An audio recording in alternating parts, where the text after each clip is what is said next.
Hello， 大家好呀，这里是七家，欢迎来到我的频道。今天继续为大家带来雪滴花第4章的故事。上一章我们说到，秀浩和樱露藏在窗外，躲过了射监的检查，但是4楼已经不安全了。秀浩打算直接离开，樱露觉得马上就是开放日了，建议到那天正大光明的走。李康武找到秀浩的宿舍，带走了吴光泰。一番威逼利诱之下，吴光泰答应帮他传递情报。开放日当天，秀浩和樱露被推到人前，被动的表现异常光彩，所幸并没有引起别人的怀疑。离开的时候，樱露非常不舍。吴光泰发现了在校门口依依不舍的两人，马上就跟李康武打了小报告。秀浩强装镇定，骑着车消失在转角，但是一扭头他又去而复返。樱露非常开心。正片开始，秀浩专门回头把妹妹送给他的项链戴在了樱露的脖子上，表示这样子他才能安心的离开。所以这是为了留下一个定情信物，表示樱露名花有主了吗？果然是内行啊。不远处的餐馆楼上，光泰打小报告回来，继续盯着校门口的两人。雪溪看出了问题，他问光泰是不是报警了。光泰也没有想遮掩，表示秀浩是间谍，人民群众应该配合警方工作。光泰可是睡在秀浩上铺的兄弟啊，这一刀捅得猝不及防，简直是为表面兄弟以此冠名了。雪溪也不喜欢光泰的投机行为，小拳拳捶了他2下后，赶紧冲下楼告诉樱露，秀浩被光泰出卖了。樱露赶紧打断沉浸式的暧昧，催促秀浩离开。雪溪这一波助攻的时机堪称完美。秀浩刚走，李康武就追了出来，他问樱露看见什么可疑人物没？樱露面对警察的盘问，表现得异常老练，完全没有破绽。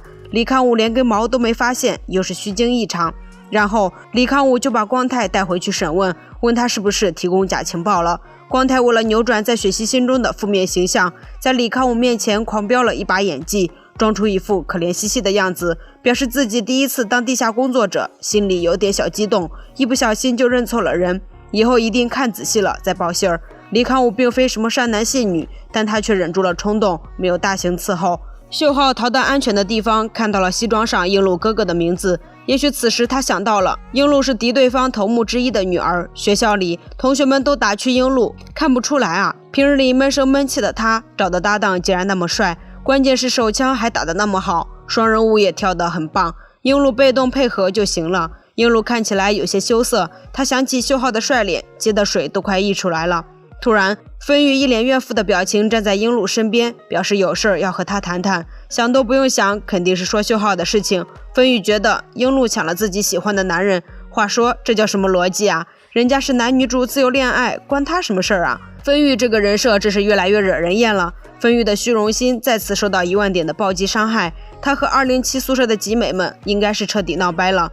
他回到自己的门房，心中的怨气不打一处来。他拿起桌上的邀请函，就想一丝泄愤，但他突然灵光一闪，翻开签到表一看，秀浩没有入场记录。再结合近期4楼的诡异现象和前2天警方来搜查间谍，他猛然想到秀浩就是樱露藏在4楼的间谍。宿舍里，樱露把芬玉闹脾气的事情告诉给了集美们。慧玲觉得他那是作茧自缚，活该受气。静明反应很快，他立马想到芬玉有可能发现邀请函的事情，进而察觉出他们保护了秀浩。很快，舍监就带着芬玉来查寝了，他们觉得芬玉肯定去告状了，这下可玩完了。但是舍监进来并没有说起此事，只是吓唬了一下樱露，让樱露小心行事，不要自毁前程。芬玉看着他们，撇着嘴冷笑了一声。静明觉得芬玉不是那种没有眼力劲儿的人，他现在没说就代表着他还有别的心思。画面一转，金师傅在午夜偷偷溜进了门房，给他的儿子打了个电话。他儿子是个赌徒，欠了一屁股的赌债，现在用自己的器官做抵押，贷了一笔高利贷，真是家家都有本难念的经啊。樱露也趁着午夜溜了出来，想把秀浩的衣服藏到安全的地方，但他不知道的是，芬玉一直在背后暗中观察跟踪他，这女的简直阴魂不散啊，太吓人了。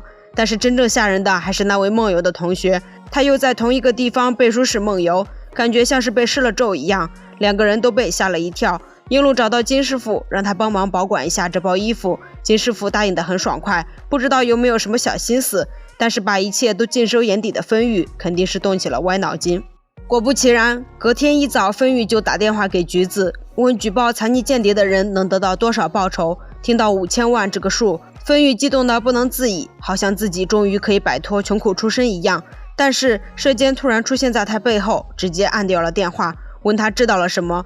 丰玉出手果断，毫不留情，他直接带射监找到金师傅，搜出了秀浩的衣物。射监觉得现在的孩子越来越难管了，随即对金师傅下了逐客令。金师傅苦苦哀求不要这样子，但却被射监直接无视。爷爷太惨了，儿子不争气，自己当个好人还被小人背后捅刀子，世态炎凉啊。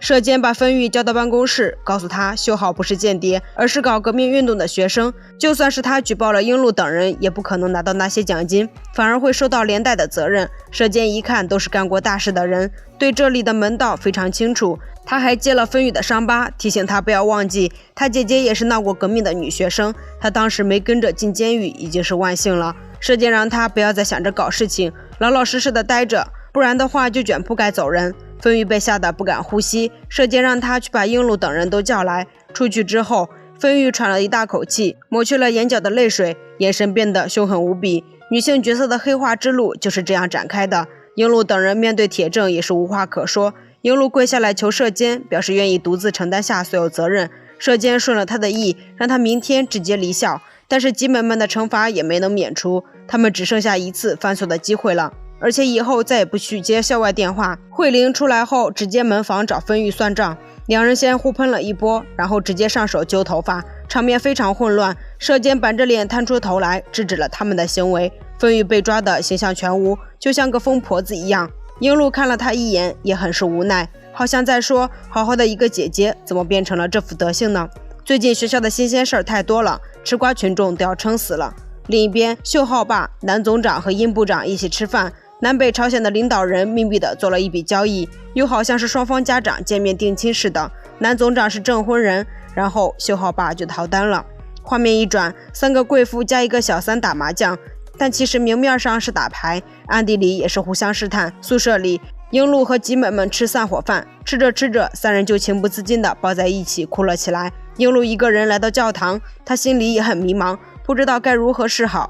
他心中祈愿，希望出去以后能遇到秀浩。秀浩那边戴着耳机，也不像是个搞情报的，还是一副偶像歌手的样子，脑子里全是英禄的脸。到了办正事的时候，秀浩化妆成一个大胡子和韩教授见面，告诉教授他的儿子选择和北方站队，想知道相关消息的话就跟他走。光太被李康武关了好几天，还真是一个字都没吐露出来，算他是一条硬汉。张汉娜跟踪韩教授无果，却搞到了一些电文。李康武得知后非常激动，秀浩那边安排了晚上的行动，但是他的组员中有一个是上面安排来监视他的，如果发现他有什么不对劲的地方，就要直接杀了他。李康武那边破解了电文，矛头又直接指向了宿舍楼。秀浩和组员分头行动，他跑到学校后山，说是要找什么资金和武器，难道不是为了偷偷见英禄一面吗？英禄正在收拾行李，广播突然响起，说是有英禄的电话，集美们都吃了一惊，这个节骨眼上会是谁打来的呢？英禄兴冲冲地跑下楼，飞鱼一脸不悦地把听筒交给他，摩西摩西，原来来电的是他后妈。射监把他藏人的事情告诉给了家里，后妈表示会派车过去接他，让他不许乱跑，简直失望啊，还以为是秀浩呢。秀浩在树林里挖出了一个旅行袋，里面是满满的美刀和武器装备，看来他是一心向党啊。秀浩远远地眺望宿舍楼的楼顶，他发现铁丝网上挂了一个纸飞机，是他交给英禄的折法，打开一看，里面全是英禄写的寄语。他知道了英禄一直在等他的电话，还因为他的关系被学校开除了。